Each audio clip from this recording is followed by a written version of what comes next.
न बात शिवालय की हो, न बात मंदिरों की होनी चाहिए, न बात शिवालय की होनी चाहिए। यहाँ प्रजा बेरोजगार है जनाब, पहले निवालों की बात होनी चाहिए। मेरी नींद की दिक्कत ना भजन से है ना अजान से है, मेरी नींद को दिक्कत है तो बॉर्डर पर मारते जवान से है और देश में खुदकुशी करते किसान से है। मैं इन्हीं बातों के साथ अपनी क्रांतिकारी नेता को आह्वान करना चाहता हूँ। जनाब ताहिर अंसारी जी, आप हम लोग लोकतंत्र की बात नहीं करेंगे। बाबा साहब भीमराव अम्बेडकर के संविधान का एक है क्या धर्मराज पासवान इस मंच से बोलने लायक बना।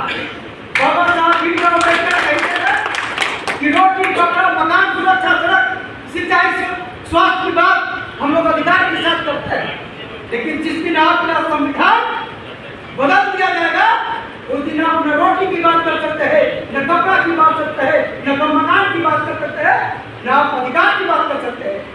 हमें इस बार चुनाव नहीं, इसको चुनौती के रूप में स्वीकार करना है।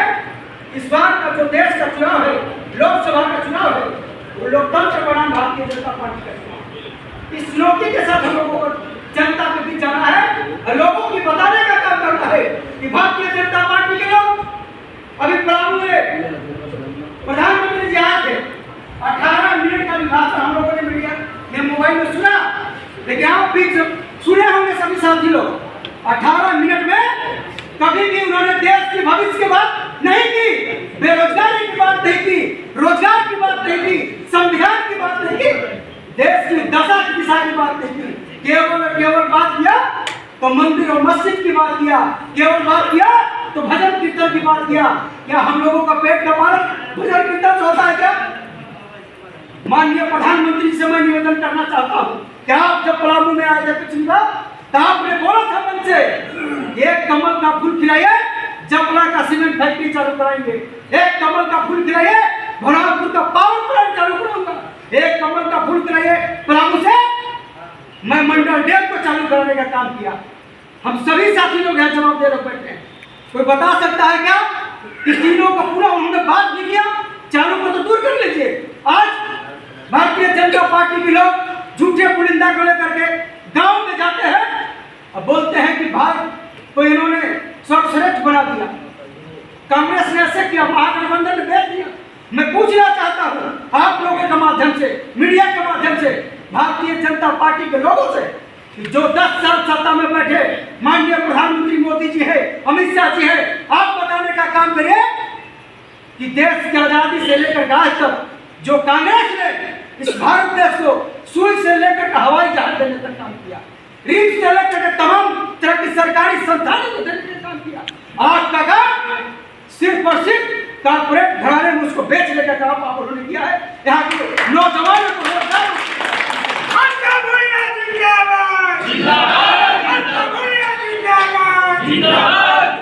सम्मानित साथियों, आज प्रधानमंत्री जी को यह जवाबदेही थी कि हम देश में लोगों को 2 करोड़ नौकरी देने की बात की है। नौजवान जो बेरोजगार घूम रहे हैं, दिल्ली गुजरात मद्रास जाते हैं और उनकी डेड बॉडी आती है तो हम लोग शहादत का आंसू बहाने जाते हैं। रोजगार की बात होनी चाहिए, लेकिन आज देश के अंदर सबसे ज्यादा रोजगार सरकारी संस्थान में है तो रेलवे में है, डाक विभाग में है, लेकिन सारी संस्थानों को उन्होंने बेचने का काम किया।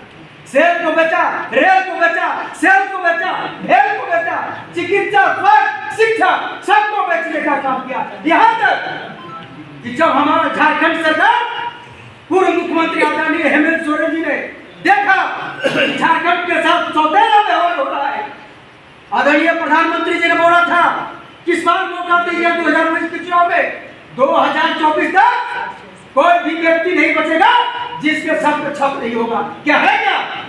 जब उन्होंने हमारे सरकार के साथ, यहाँ के झारखंड के लोगों के साथ, झारखंडियों के साथ दुर्व्यवहार करने का काम किया तो हमारे माननीय हेमंत सोरेन जी ने हम लोगों को बीच अगुआ आवाज देने का काम किया।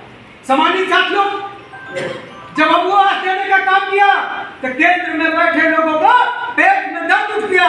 और जब यहाँ के हेमंत सोरेन जी ने, पहले हम लोग भी प्रमुख हुआ करते थे, करौंदी की जनता ने लगातार 3 बार जवाबदेही हमारे नेताओं के नेतृत्व में सौंपने का काम किया, लेकिन जब हम लोग ब्लॉक में जाते थे लोगों को 60 वर्ष की उम्र पार करते थे। लिस्ट लेकर के मुखिया जी आप भी मेरे साथ थे, तो वीडियो साहब बोलते थे प्रभु साहब 5 लोग का पेंशन बनाएंगे, हमारे पास बजट जरूरत नहीं है। लेकिन मैं धन्यवाद देना चाहता हूँ हेमंत सोरेन जी को कि आप अपने अभूतपूर्व निर्णय लेकर के झारखंड के प्रत्येक 60 वर्ष का आयु वर्ग के लोगों को सर्वोच्च पेंशन लागू करने का काम किया।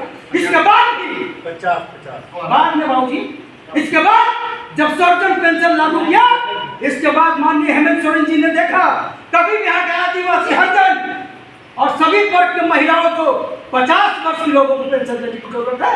जब इन्होंने 50 वर्ष के लोगों को सर्वोच्च पेंशन लागू कर दिया, और जब प्रत्येक 5 तारीख को हमारी माताओं बहनों को जिनका चिकित्सा में जिनको दवा का अभाव में मरते थे, दवा नहीं हो पाती थी, सब्जियां नहीं खाते थे, तमाम तरह की बीमारियों को सूझते थे, जब प्रत्येक 5 तारीख को खाते में 1000 गिरने लगा, तो देश में बैठे केंद्र के लोगों को, अमित शाह मोदी को पेट में दर्द नहीं हड़बड़ी हो गया, तब जाकर के हमारे वीर हेमंत सोरेन जी को उन्होंने जेल में डालने का काम किया। पहले तो प्रस्ताव भेजा हेमंत जी मेरे साथ मिलकर के चुनाव लड़िए, लेकिन वो नहीं जानते हैं कि वीर हेमंत आदरणीय शिबू सोरेन, दिशम सोरेन, बाबा शिबू सोरेन का लड़का है, इनके अंदर संघर्ष का उपज है, कभी झुकने वाला नहीं है। और कल्पना सोरेन ने बांध हमारी है नारा दिया गया इसके अंदर कि झारखंड झुकेगा नहीं और इंडिया रुकेगा नहीं। इस जब समझौता नहीं आया दिल्ली के अंदर, तो वहीं से पकड़ के आज संविधान को हम लोग बोल रहे हैं कि भारतीय जनता पार्टी बदलना चाहती है, लेकिन मैं तो कहता हूं कि संविधान को बदल दिया गया है। किसी भी विश्व के पटल पर ऐसा नहीं होता है कि वर्तमान मुख्यमंत्री का राजपाल के दरवाजे से भेजा जाता है। सम्मानित साथियों, देश में बैठी दिल्ली की जो केजरीवाल सरकार थी, पूरा विश्व में उसका स्वास्थ्य का, शिक्षा का, चिकित्सा का सराहना हो रही है। मेडिकल जो मोहल्ला पॉलिक्लिनिक है, जो उसकी स्कूल है, उनकी सरकारी विद्यालयों में IAS अफसर भी अपने बेटा को नाम लिखवाना चाहता है। जब उनके अंदर दर्द हुआ तो केजरीवाल को भ्रष्टाचार के नाम पर जेल भेजने का काम कर रहे हैं। हम लोगों को भी इन्हीं सारी मुद्दा को लेकर के जनता के बीच जाना है और इस पर हम लोगों को लोकतंत्र बचाने का काम करना है। क्योंकि बाबा साहब भीमराव अम्बेडकर का संविधान नहीं बचा, आने वाला समय में न हम लोग मुखिया चुन सकते हैं, न वार्ड पार्षद चुन सकते हैं, न BDC चुन सकते हैं, न जिला परिषद विधायक मंत्री, किसी प्रकार के चुनाव में हम लोग नहीं जा सकते। मैं